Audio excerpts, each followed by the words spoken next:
Hello students, welcome to my channel physics by Subhash sir. Unit and measurement chapter के lecture number 2 में आज हम measurement of length पढ़ेंगे। सबसे पहले तो डिफरेंट लेंथ मेजर करने के लिए यूज हो रहे डिफरेंट इंस्ट्रूमेंट्स की बात करते हैं। तो 10⁻³ मीटर से 10⁻² मीटर तक की अगर आपको लेंथ मेजर करनी है तो उसके लिए आप मीटर स्केल का यूज कर सकते हैं। इससे कम लेंथ मतलब अगर आपको 10⁻⁴ मीटर जितनी छोटी लेंथ मेजर करनी है तो उसके लिए जो इंस्ट्रूमेंट यूज होता है उसका नाम है वर्नियर कैलिपर्स। इससे कम लेंथ मतलब 10⁻⁵ मीटर के लिए micrometre, screw gauge and spherometer use होता है। ये तो हमने बात कर ली डिफरेंट इंस्ट्रूमेंट की। अब हम बात करेंगे कि लार्ज डिस्टेंस को मेजर करना है तो वो हम किस तरह से कर पाएंगे। Large distance such as the distance of a planet or a star from the earth can not be measure directly with a meter scale.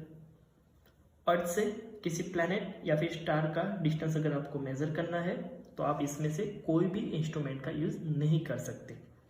तो उसके लिए एक इंपॉर्टेंट मेथड का यूज होता है जिसको बोलते हैं पैरालैक्स मेथड।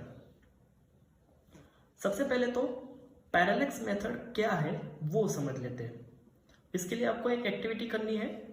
पेंसिल को आपकी आंख के आगे रखना है। पीछे बैकग्राउंड में आपको वॉल पे कोई एक पॉइंट कंसीडर करना है। अब आपकी लेफ्ट आई बंद करके पेंसिल का उस पॉइंट के रिस्पेक्ट में पोजीशन देखना है। देन नेक्स्ट राइट आई बंद करके आपको फिर से पेंसिल की उस पॉइंट के रिस्पेक्ट में पोजीशन देखनी है।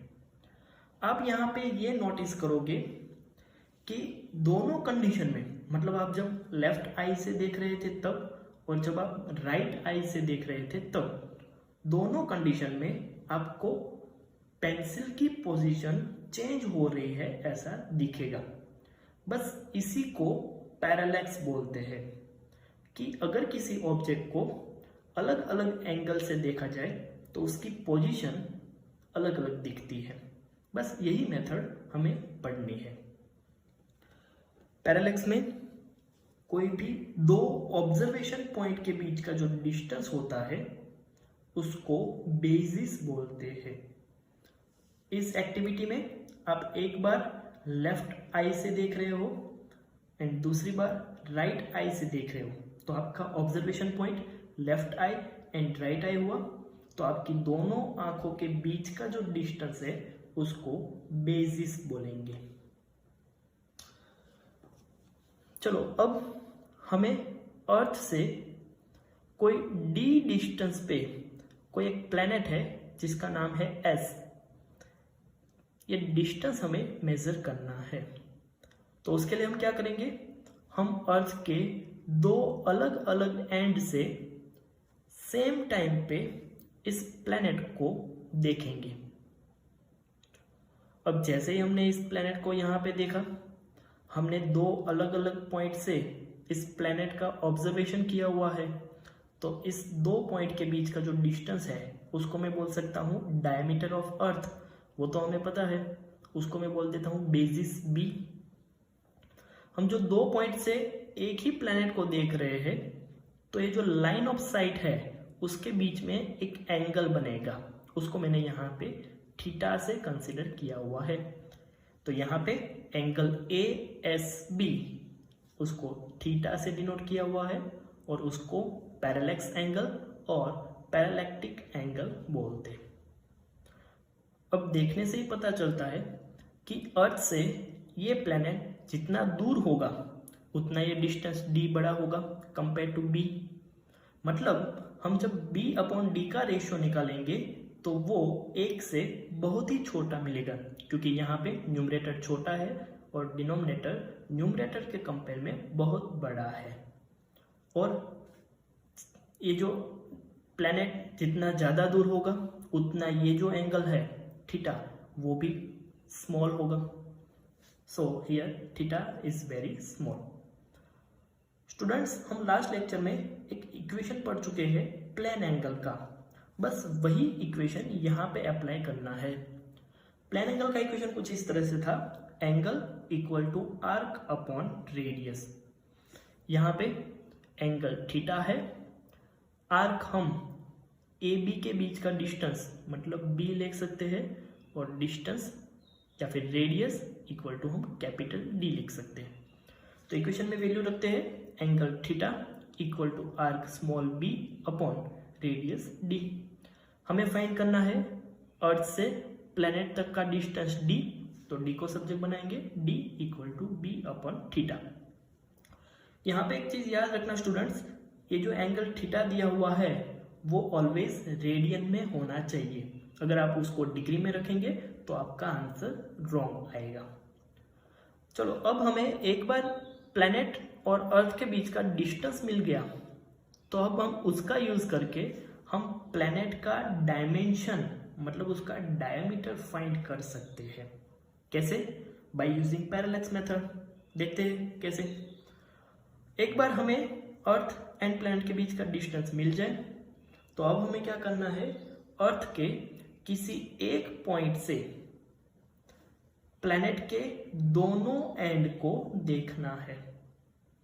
चलो, ये दोनों एंड के बीच का जो डिस्टेंस है उसको हम ऑब्जर्वेशन पॉइंट के बीच का डिस्टेंस बोलेंगे, उसको हम बोल देते हैं बेसिस, जिसको मैंने स्मॉल डी से दिखाया हुआ है। जब मैं इन दोनों एंड को देख रहा हूं तब यहाँ पे जो एंगल बन रहा है उसको मैंने अल्फा से डिनोट किया हुआ है। उसके सामने जो डायमीटर बन रहा है उसको हम एंगुलर डायमीटर भी बोल सकते हैं, जो यहाँ पे स्मॉल डी है। अब इस कंडीशन के लिए फिर से सेम इक्वेशन हमें अप्लाई करना है, angle equal to arc upon radius. यहाँ पे एंगल है alpha equal to arc small D upon radius capital D. हमें डायमीटर फाइंड करना है, एंगुलर डायमीटर, तो उसको सब्जेक्ट बनाएंगे, तो हो जाएगा small D equal to alpha capital D. यहाँ पे अल्फा की वैल्यू भी रेडियन में होनी जरूरी है।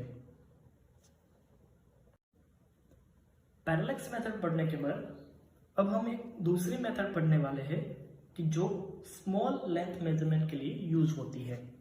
कितना small? Like size of a molecule. To measure a very small size like that of a molecule, जिसकी रेंज कुछ 10⁻⁸ मीटर टू 10⁻10 मीटर जितनी होती है, इतनी छोटी लेंथ मेजर करने के लिए स्क्रू गेज या कोई दूसरे इंस्ट्रूमेंट यूज नहीं हो सकते। ऐसे छोटे मॉलिक्यूल्स को तो हम नेकेड आई से भी नहीं देख सकते। कई स्टूडेंट्स को ऐसा लग रहा होगा कि हमारे पास माइक्रोस्कोप है, तो अगर ऑप्टिकल माइक्रोस्कोप की बात करें तो ऑप्टिकल माइक्रोस्कोप विजिबल लाइट का यूज करता है, और विजिबल लाइट की वेवलेंथ की रेंज 4000 एंगस्ट्रॉम टू 7000 एंगस्ट्रॉम होती है, जहां पे 1 एंगस्ट्रॉम इक्वल टू 10⁻10 मीटर होता है। मतलब विजिबल लाइट की वेवलेंथ 4 × 10⁻7 मीटर टू 7 × 10⁻7 मीटर तक होगी, और हमें जो मेजर करना है वो उससे भी छोटा है, 10⁻8 metre to 10⁻10 metre. So, optical microscope cannot resolve particle with size smaller than this.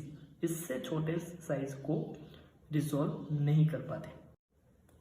Next, electron microscope का भी रिजोल्यूशन उतना ज़्यादा नहीं है कि वो इतने छोटे लेंथ को मेजर कर पाए। तो अब एक दूसरी मेथड हम यहाँ पे पढ़ने वाले हैं। इस मेथड में हम ओलिक एसिड के मॉलिक्यूल्स की साइज फाइंड करेंगे। उसके लिए हमें एक एक्टिविटी करनी है। हम 1 सेंटीमीटर क्यूब ओलिक एसिड लेंगे और उसको 19 सेंटीमीटर क्यूब अल्कोहल में डिसॉल्व करके 20 सेंटीमीटर क्यूब का सॉल्यूशन बनाएंगे।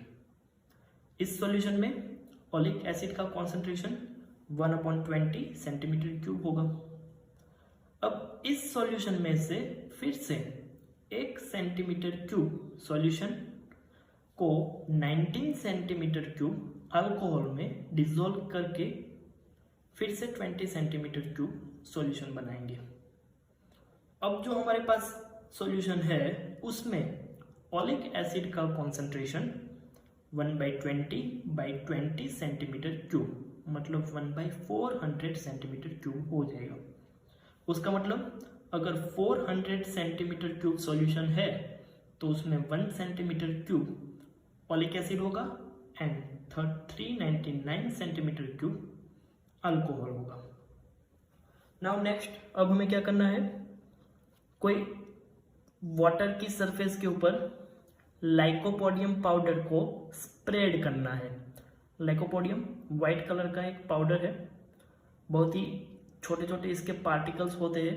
जैसे हम इसको वाटर सरफेस के ऊपर स्प्रेड करेंगे तो ये लाइकोपोडियम पाउडर वाटर सरफेस के ऊपर एक लेयर बना देगा।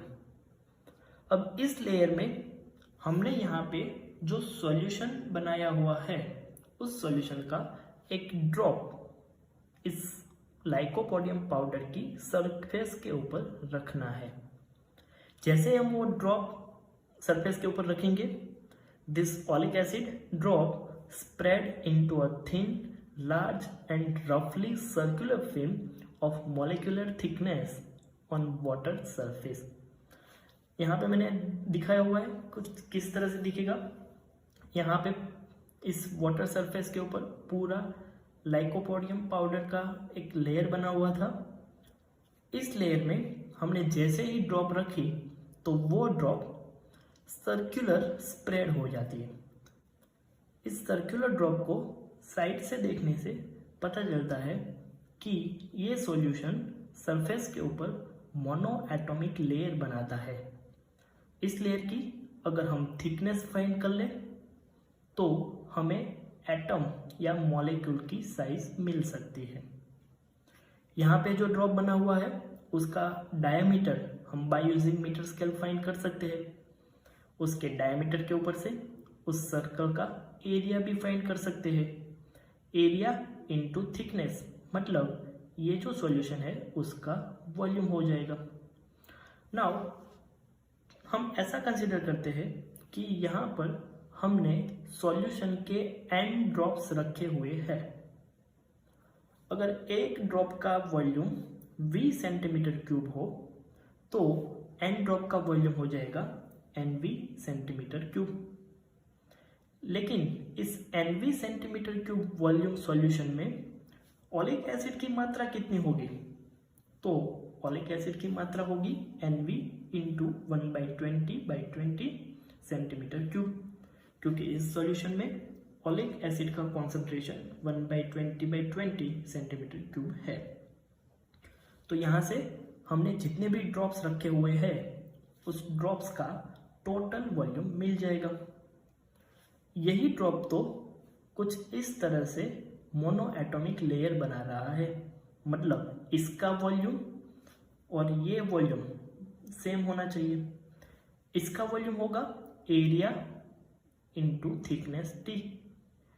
दोनों को कंपेयर करवाया जाए तो ये हो जाएगा AT equal to NV divide by 400। हमें लेयर की थिकनेस फाइंड करनी है तो T को सब्जेक्ट बनाएंगे, T equal to NV divide by A divide by 400। तो इस तरह से हमें लेयर की थिकनेस मिल जाएगी और वही थिकनेस मॉलिक्यूल की साइज है। Now next we are talking about range of length. Physics में लेंथ मेजरमेंट की रेंज 10⁻14 मीटर से 10⁻26 मीटर तक है। यहाँ पे लेंथ मेजरमेंट के कुछ यूनिट्स दिखाए हुए वो पढ़ते हैं। 1 फर्मी जिसको हम 1F लिख सकते हैं जिसकी वैल्यू है 10⁻−15 मीटर। 1 एंगस्ट्रॉम जिसको हम 1A लिख सकते हैं जिसकी वैल्यू है 10⁻10 मीटर। 1 एस्ट्रोनॉमिकल यूनिट 1 AU जिसकी वैल्यू है 1.496 इंटू 10⁻11 मीटर। 1 एस्ट्रोनॉमिकल यूनिट की डेफिनेशन क्या है? तो astronomical unit is average distance of sun from the earth. हमें पता है कि सन के आसपास जो अर्थ रिवॉल्व करता है उसकी ऑर्बिट सर्कुलर नहीं है लेकिन इलिप्टिकल है। कहीं पे सन और अर्थ के बीच का डिस्टेंस कम होगा, कहीं पे सन एंड अर्थ के बीच का डिस्टेंस ज़्यादा होगा। तो पूरे ऑर्बिट की सन से एवरेज डिस्टेंस लिया जाए तो वो 1 एस्ट्रोनॉमिकल यूनिट जितना मिलेगा। 1 लाइट ईयर जिसको 1 LY से डिनोट करते हैं, जिसकी वैल्यू है 9.46 × 10⁻15 मीटर। इसकी डेफिनेशन कुछ इस तरह से है, distance that light travel with velocity of 3 × 10⁸ meter per second in 1 year. Next 1 parsec 1 PC जिसकी वैल्यू है 3.08 × 10⁻16 मीटर। इसकी डेफिनेशन कुछ इस तरह से है, distance eight which 1 astronomical unit subtends an angle of 1 arc second. 1 astronomical unit जितनी length जितने डिस्टेंस पे 1 आर्क सेकेंड जितना एंगल बनाएगी, इस डिस्टेंस को 1 पार्सेक बोलते हैं।